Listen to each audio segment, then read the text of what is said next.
Ketika sang suami kembali, sang istri telah berhasil melahirkan, tetapi putranya ditemukan oleh monster itu saat menyalakan kembang api. Ia berlari untuk hidupnya di ladang jagung. Ia menabrak ban dan pingsan, tetapi saudari yang menelepon menemukannya. Kedua saudara kandung ini berlindung di lumbung padi, menunggu ayah mereka menyelamatkan mereka.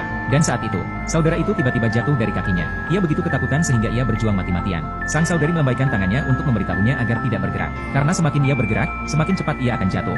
Tetapi sang kakak sudah panik. Keinginannya untuk bertahan hidup membuatnya terus berusaha memanjat.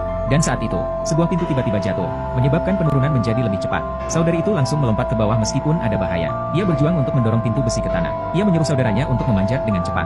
Tetapi tepat ketika saudara itu memanjat, sisi saudari itu tenggelam lagi. Untungnya, sang kakak meraih tumpukan jagung tepat pada waktunya. Ia berhasil menyelamatkan saudara perempuannya, sebelum ia bisa mengatur napas. Tetapi suara yang baru saja terdengar menarik perhatian sang monster. Gadis itu langsung tercengang. Dia buru-buru meraih pintu besi dan menutupi dirinya dengan itu. Tetapi cakar monster itu terlalu tajam. Pintu itu robek terbuka seperti selembar kertas. Tapi tiba-tiba, wajah monster itu mulai berputar. Detik berikutnya, ia menerobos gudang dan melarikan diri. Ternyata, gadis itu memiliki gangguan pendengaran. Suara frekuensi rendah dari alat bantu pendengarannya memacu monster dan saudara-saudaranya untuk memanfaatkan kesempatan untuk keluar dari gudang. Mereka bertemu dengan ayah mereka yang sedang dalam perjalanan. Sang ayah tiba-tiba membuat gerakan menyuruh diam. Saat ia merasakan monster itu berada di dekatnya, ia buru-buru menyuruh anak-anak itu untuk pergi ke depan. Ia bersembunyi di dalam truk pick-up. Ia meraih kapak dan mengambil bagian belakang.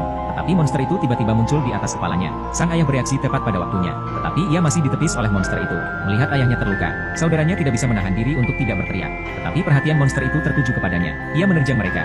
Monster itu melompat ke atas mobil dan memulai serangan hiruk-pikuk. Mobil tidak dapat mendukung invasi. Ia bangkit dengan susah payah, menutupi lukanya. Dia memberitahu Anda dalam bahasa isyarat.